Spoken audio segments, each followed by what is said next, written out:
안녕하십니까, 김창입니다. 네, 저는 제록스에서 약 30년 근무하다가 2019년 말에 퇴직을 했습니다. 네, 그래서 제록스에서는 서비스 전략부에서 전략부장으로 근무하다가 그러다가 56세 됐을 때 비자발적 희망퇴직을 했습니다. 애매하죠? 자발적 퇴직이 아니라 비자발적. 임금직가 되다 보니까 직책을 내려놓고 생활하는 것이 부담이 많이 가서 퇴직을 하게 됐습니다. 퇴직을 한 이후에 대학에서 강의를 하기도 하고 그런데 대학에서 강의하는 것은 상당히 수익이 확 줄어듭니다.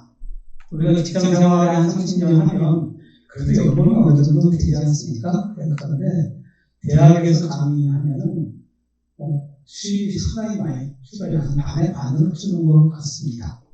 네, 그래서 대학 강의로는 좀 힘들다 이런 생각이 들어서 그 이후에 퇴직한 이후에 어떻게 생활을 하지 이렇게 고민을 하다가 컨설팅을 하기 시작을 했습니다. 그래서 전략부에 근무하다 보니까 컨설팅 하는 것은 그래도 그렇게 부담이 가지 않는다 이런 생각 때문에 컨설팅을 전개하고, 그래서 컨설팅을 전개하면 이제 사업 계획을 쓰거나 정부 지원 사업을 받거나 이런 것들을 컨설팅 했었는데요. 제가 컨설팅을 하면은 정부 지원을 잘 받았어요. 그래서 컨설팅을 한번 하면 그래도 어느 정도 수익이 되다 보니까 대학 강의에서 시험을 적게 치더라도 수익이 좀 많이 발생됐었습니다. 그런데 그렇게 해서 이제 컨설팅 생활을 하고 대학에서 강의를 하고 이렇게 하고 있다가 어느 날 챗GPT가 등장을 하면서 사업 계획서를 받으려거나 이런 양이 좀 줄어듭니다. 그래서 왜 줄어들지?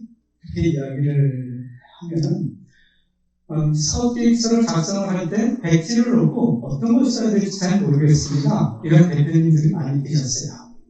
그런데 챗GPT가 등장하면서 챗GPT한테 내가 사업 계획서 쓰려고 하는데 잘 모르겠어. 그럼 내가 어떻게 쓰라고 인덱스를 목차를 기술해 주죠.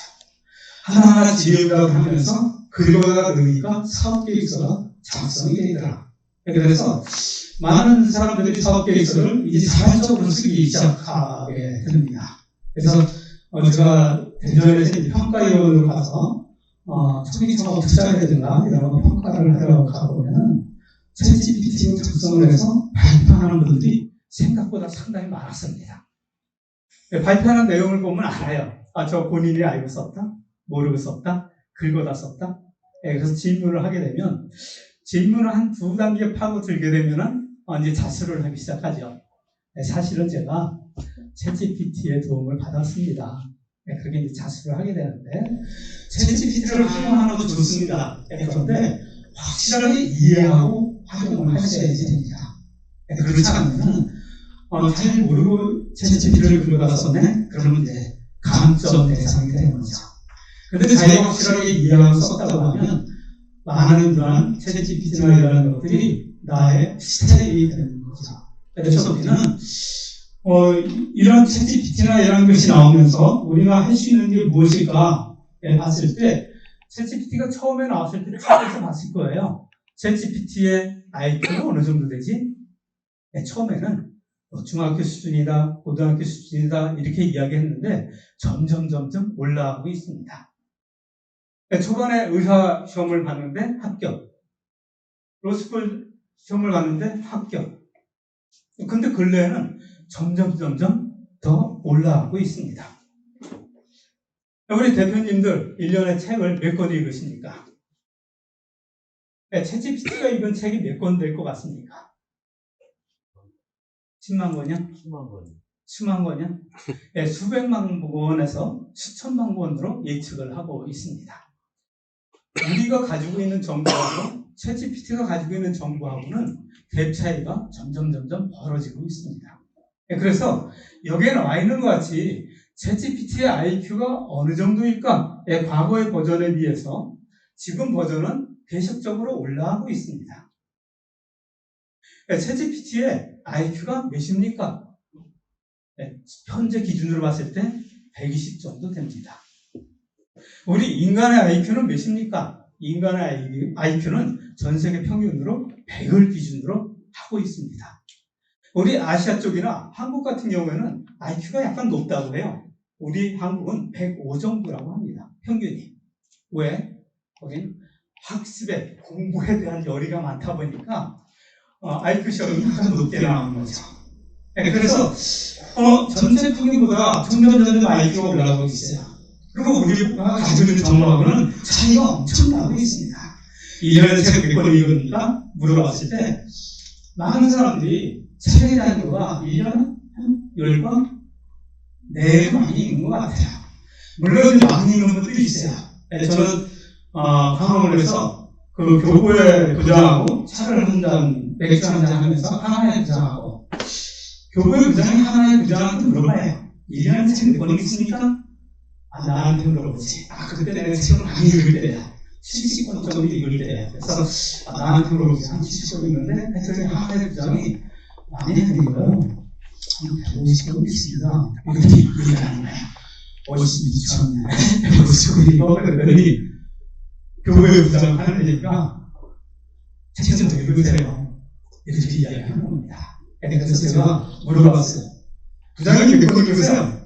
그랬더니 저도 많이 읽지는 않는데 한 250권 정도 읽어요. 이렇게 이야기하는 거예요. 그래서 한마디 했죠. 그럼 책 몇 권 썼어요? 물어봤더니 많이 안 쓰고요. 5권 정도 썼어요. 이렇게 얘기해요. 우리가 인간이 책을 많이 읽는 사람이 그 정도 읽는다 하더라도 어제 읽은 책에 대해서 옆에 사람한테 설명하라 그러면 잘 못해요.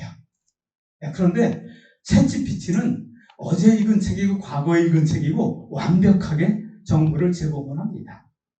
우리 인간하고의 그런 차이점이죠. 그러면 우리는 얘를 어떻게 써먹어야 되느냐.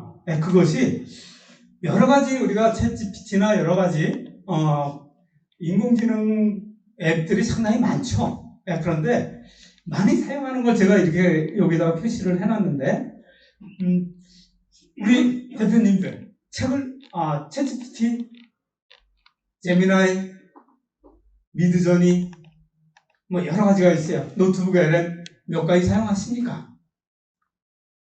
유료로 쓰는 게 몇 개입니까? 이렇게 물어보면은 한 개, 2개 정도, 이 정도 이제 쓰는 것 같고 대부분 또 무료로 많이 쓰는 게 많은 것 같아요. 앞으로 어떻게 할 겁니까? 앞으로는 사실은 쓰는 게 점점 더 쉬워져요. 근데 문제는 현재예요. 경쟁사에 따른 사람들은 인공지능을 활용해서 내 경영에 활용하고 있어. 현재의 인공지능에 대한 거는 박사 학위를 가지고 있는 스텝을 두고 있는 거하고 똑같다. 이렇게 이야기를 합니다. 왜? 점점 발전돼서. 그런 스텝을 두고 있는 옆에 경쟁자하고 나는 그것을 활용하지 않는 상태에서 나에 대한 전략을 짜고 전개하는 사람하고 경쟁해서 차이날 수밖에 없다는 얘기죠. 앞으로 좀 더 쓰기 편해지면 쓸 거야. 평생 못 씁니다. 컴퓨터 성능 좋아지면 쓸 거야. 죽을 때 잠깐 그때 구입하시면 돼요. 왜? 계속 업그레이드 되니까. 그래서 우리는 현재 상태에서 내가 써먹을 수 있는 게 무엇인가 자꾸 활용을 하셔야 돼요. 난 수영을 배우고 싶어. 책을 보고 수영을 하면 수영이 됩니까? 난 골프를 배우고 싶어. 골프에 대한 거를 책을 보고 막상 필드에 나가서 공을 치면 공이 맞습니까? 인공지능에 대한 것도 마찬가지야. 계속 써봤을 때 이렇게 써보니까 이것이 나한테 유용하네. 요 플랫폼은 요 부분이 나한테 도움되네. 이런 것이 우리가 어떤 교육과정을 수강을 하든 이런 것을 활용하면 조금 더 빨라질 수 있어요. 그렇지만 계속적으로 나는 책만 보고 수영 연습을 하고 있지는 않은가. 나는 책만 보고 골프 연습을 하고 있지는 않은가. 이라는 것들 한번 생각해 볼 필요가 있다. 이러한 생각입니다. 그래서 우리는 많이 쓰고 있는 것을 제가 이렇게 표현을 했지만, 제가 쓰고 있는 것만 해도, 여기 이제 가지고 있는 거가 몇 가지만 표현을 했는데, 제가 쓰고 있는 것만 해도 상당히 많아요. 근데 이제 그 중에서 많이 쓰는 것만 제가 표현을 해놨는데, 먼저 생성형 AI가 무엇인지를 먼저 알아봐야 되겠죠. 아빠, 생성형 AI가 뭐야? 물어봤을 때, 그래도 오늘 잠깐 왔다 갔으면 답변할 수 있어야죠. 챗GPT한테 물어봐. 이럴 수는 없잖아요. 그래서 생성형 AI는 무엇인가? 영어로 제너러티브 AI라고 하는데, 기존 데이터를 학습해서 새로운 콘텐츠를 만들어내는 인공지능 기술을 이야기한다. 그 수천만 권의 책을 읽은 다음에 그것을 연구 논문이나 이런 걸 합쳤을 때 명확하게 몇 권이라고 이야기할 수 없는 게 학술자료라든가 연구 논문이라든가 이런 것들을 대략적으로 했을 때 수백만 권, 수천만 권의 데이터를 지금도 학습을 하고 있어요. 계속적으로 늘어날 거예요. 그것을 학습하라는 걸 가지고 새로운 콘텐츠를 만들어내는 것이 현재 상태입니다. 그러면 우리가 이런 것들을 데이터를 가지고 그대로 복제하는 것이 아니라 과거에는 정보를 줬어요. 그렇지만 앞으로는 점점 새로운 결과물을 만들어내고 있는 그러한 상태입니다. 그래서 우리가 사업에 적용할 것은 무엇입니까? 사업계획서를 작성할 수 있다. 누가? 내가. 사업계획서 평가할 때요, 제가 대전에서 이렇게 평가를, 오프라인으로 이제 평가를 하면 10명 평가하면 거기서 한 2명 정도 합격하고 나머지를 이제 떨구게 됩니다. 그런데 내년도에는 상황이 완전히 바뀌어요. 내년도에는 AI 관련돼서 정부 지원 사업이 엄청나게 늘어날 것이다. 이렇게 예측을 하고 있습니다. 지금 누구나 다 예측할 거야. 그런데 그것이 영역별로 과거에 비해서 10배까지 늘어나는 데 있고, 어떤 데는 더블로 늘어나는 데가 있고, AI 관련돼서 엄청나게 정부 지원 사업이 늘어날 거다. 이렇게 예측을 하고 있습니다. 그것이 내년뿐만 아니라 2030년까지 그런 계획을 가지고 전개할 거란 얘기죠. 그래서 내년도 사업계획을 쓸 때 생성형 AI를 가지고 사업계획서를 쓸 수가 있다. 전문가의 도움을 받으면 좋다. 좋아요. 그렇지만 평가하는 사람도 전문가의 손을 탔다. 본인이 했다. 평가하는 사람도 평가를 한두 번 해보는 것이 아니기 때문에 잘 압니다. 기본적인 아이디어는 대표님이 고민하고 아이디어를 만들었을 때 생생한 발표를 할 수가 있어요. 질문하면 본인이 고민한 거기 때문에 본인이 답변을 제대로 할 수 있어요. 남이 손봐준 사업계획서 남이 거의 70~80% 써준 거는 제대로 답변을 못해요. 자기 거가 아니에요. 남의 옷을 입은 거예요. 생성형 AI를 활용을 해서 사업계획서를 쓸 수가 있다. 과거에는 빈 페이지에 뭘 써야 되지? 몰랐어. 그런데 지금은 얘가 다 써준다. 아이디어만 제시하면. 과거에는 프롬프트 엔지니어링에 제대로 질문에 답변을 제대로 합니다. 그랬어요. 요새는 질문을 조금 제대로 안 해도 답변을 과거에 비해서 잘해요. 그런데 지금도 질문은 잘해야죠. 왜? 우리가 조직이 있으면 조직의 리더가 일을 시킬 때 일을 제대로 시키는 조직장이 있으면 일을 시켜도 제대로 시키지 않는 조직장이 있어요. 결과가 제대로 나올 수 없어요. 일을 제대로 시킬 수 있는 그런 것이 생성형 AI도 나의 스타일이다. 이렇게 보시고 명확하게 지시할 수 있어야 됩니다. 그것도 많이 해봐야지 됩니다. 실패도 해봐야 돼요. 그리고 SNS 마케팅을 할 수가 있다. 블로그를 작성할 수 있다. 이런 얘기 많이 들어봤죠. 자동으로 블로그를 업로드하게 한다. 가능하죠. 과거에는 메이크닷컴이나 이런 것을 사용을 해서 자동화 이런 시스템을 구성했는데요. 근래에는 프로그램이나 지가 해줘요. 홈페이지 간단한 거 제가 만들어줘요. 나는 이런 출판사를 하고 있는데 내 홈페이지를 어떤 카테고리를 넣어서 만들어서 내 정보를 주면 얘가 홈페이지를 만들어줘요. 지금 현재 상태가 그래요. 고객 상담을 할 수가 있다? 최고 수상할 수 있는데 퀄리티가 점점 올라가고 있죠. 우리 일상에서 일상생활에서도 사용을 하고 있죠. 일상생활에서 사용하는 것도 범위가 점점 확대되고 있는 그러한 상태입니다. 그리고 앞으로는 이것이 어떻게 발전되느냐. 현재 우리가 이런 컴퓨터 내에서 움직이는 것이 전부 다 피지컬 쪽으로 확대될 거다. 과거 대기업에서만 하고 있었고 우리 중소기업에서는 뭐 커피 만들거나 뭐 딜리버리 하는 정도였는데 이것이 대기업에서 쓰는 것 같이 정부 지원 사업을 받아서 나도 쓸 수가 있다. 이런 쪽으로 확대될 거라는 얘기죠. 우리 제품에 대한 품질을 검사한다? AI로 할 수 있다는 얘기죠. 작년에 자료를 한번 보니까 태권도 심사나 이런 것도 AI 도움을 받을 거다. 이렇게 이야기해요. 왜? 자세나 이런 거를 데이터를 집어넣으면 객관적 데이터를 보고 참조해서 하는 거죠. 그래서 많은 부분에 AI 기술이 활용될 거다. 이렇게 볼 수가 있겠습니다. 저는 그래서 한번 이렇게 두들겨봤어요. 제가 이건 이제 제가 두들겨봤어요. 생성형 AI에 제가 녹번역 근처에 삽니다. 녹번역 근처에 식당을 15개 리스트업하고 내가 점심을 어디서 먹을지 결정할 수 있게 게임을 하나 만들어줘. 그러면 한 3분, 4분 있다가 이런 게임이 만들어져요. 15개 리스트가 쫙 나오고 클릭하면은 룰렛 돌리기에서 딱 찍혀서 거기 가라는 얘기죠. 이것을 과거에 프로그램 하려고 하면 엄청 오래 걸렸었는데 지금은 누구나 다 한 줄의 문장만 쓰면 얘가 해줘요. 이렇게 바뀌고 있다는 얘기예요.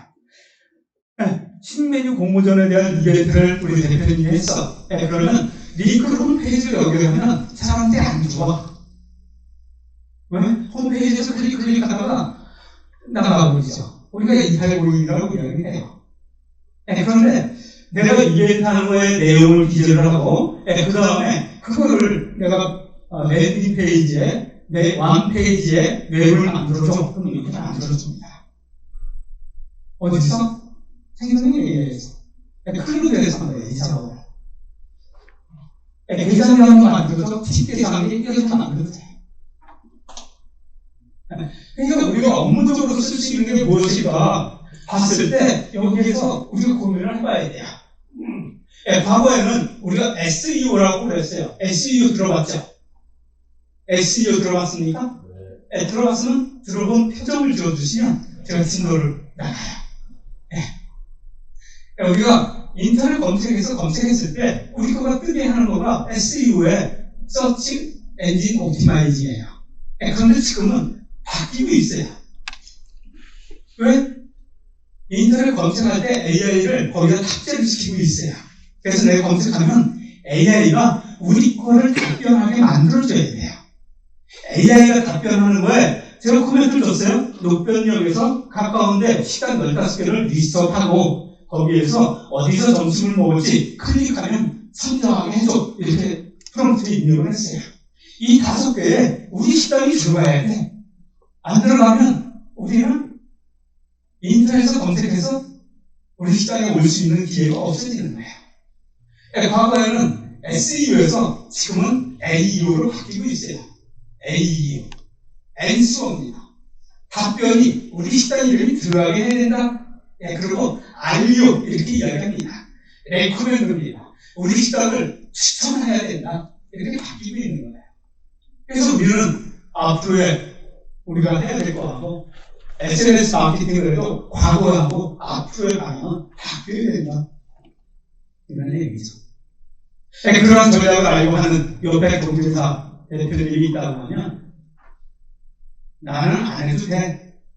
안 된다는 얘기죠. 그래서 우리가 지금 무엇을 할 것인가?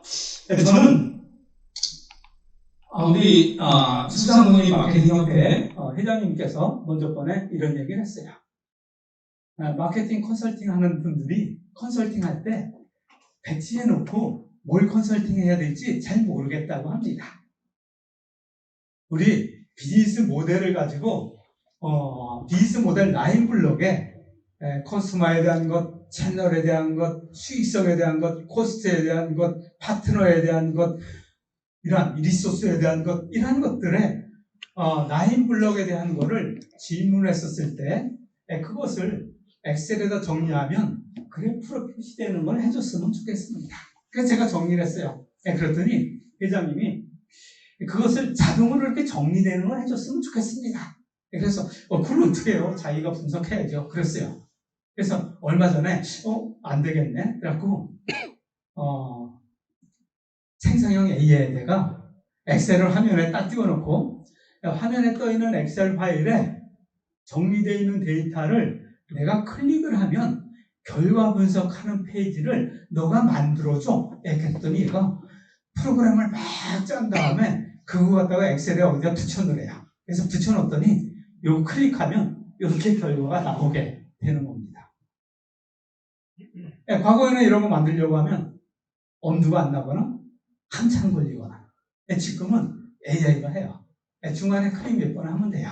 중간에 자기가 접속할 수 있는 거가 내 컴퓨터를 이 데이터를 클릭해야 되는, 정보로 확인해야 되는 이런 경우에는 동의합니까? 뭐 이런 거 버튼이 생겨요. 그럼 클릭 한번 하면 넘어가면서 이런 걸 내가 자동으로 만들어주는 거죠. 우리가 우리 기업에 내가 운영하고 있는 상점에 데이터에 대한 분석을 해야 된다. 얘한테 맡기면 돼요. 기본적인 걸 하면 돼요. 그래서 처음에는 시험을 우리가 처음에 배우게 되면 처음부터 막 시험하지 않잖아요. 그죠? 처음에는 스트로크 같은 거 이렇게 껴안고 그리고 이제 시험 연습을 하지 않습니까? 그런 것 같이 내가 할 수 있는 것부터 하나하나 시도를 해가시면서 내 걸로 만들어 주시면 그러면 내가 쓸 수 있는 범위가 더 확대될 수 있다 이런 생각입니다. 이것은 어느 분이 저한테 이야기를 했어요. 홍보 영상을 한번 만들어 주세요. 그랬어요. 근데 과거에는 이런 거 영상 만들려고 하면요 엄청나게 힘들죠. 지하철에서 찍고 이런 거 하려고 하면 어렵잖아요. 생성형 AI로 만든 그러한 홍보 영상이에요. 그래서 제가 이걸 만들어 갖고 그분한테 드려서 물론 금액을 받고 드렸죠. 단 한 문장이 내일을 바꿀 수 있습니다. 오늘은 어제보다 새롭고 내일보다 반복되는 하루, 점점 지쳐가는 마음. 단 한 문장이 내일을 바꿀 수 있습니다. 오늘은 어제보다 새롭고 내일보다 젊습니다. 짧은 문장이 마음을 다독이고 새로운 용기를 불어넣습니다. 하루 한 문장, 내일이 달라지는 마음 습관. 짧은 문장이 당신의 삶을 바꿉니다. 지금 만나보세요. 방학 때는 책을 쓰시게 된 동기가 있습니까?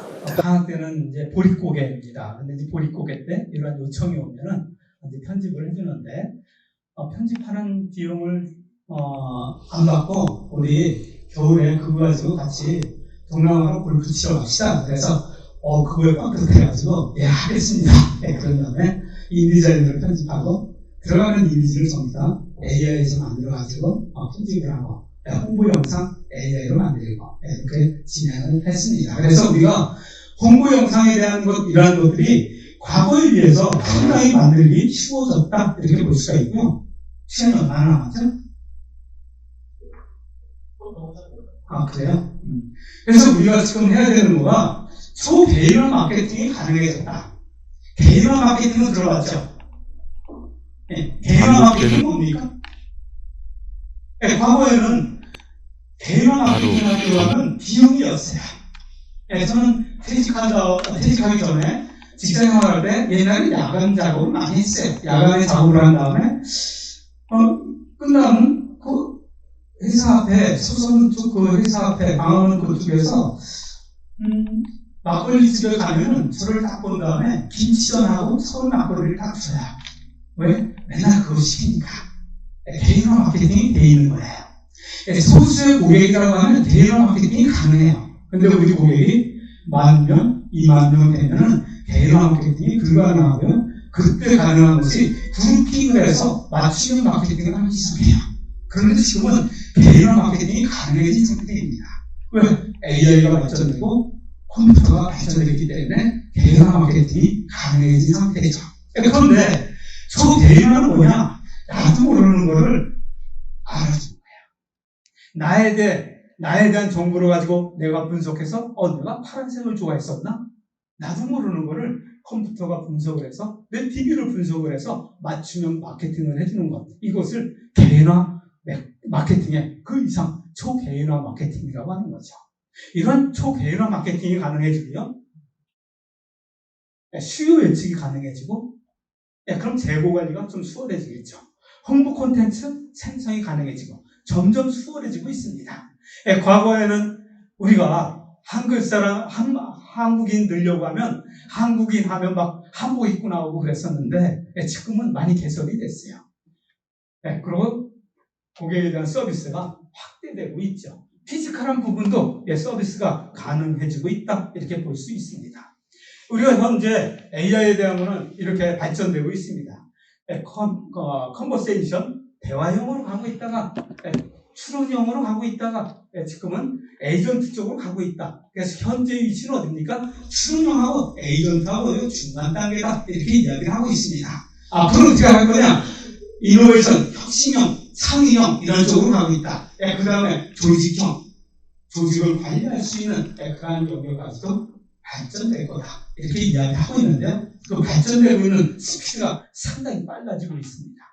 그래서 우리가 어떻게 제가 자료를 막 빼긴 했어요. 앞에 교수님들이나 회장님이 하실 때 보니까 중복되는 내용이 있어요. 그래서 그거 막 빼내는데 그래서 우리가 대체 가능한 것은 이건 제가 2022년 학교에서 강의할 때 써먹던 자료인데 이쪽 같은 경우에는 기술 대체성이 높다 이렇게 이야기하고 이것은 기술 대체성이 낮다 이렇게 이야기했어요. 그런데 지금은 여기까지도 AI가 침범하고 있어요.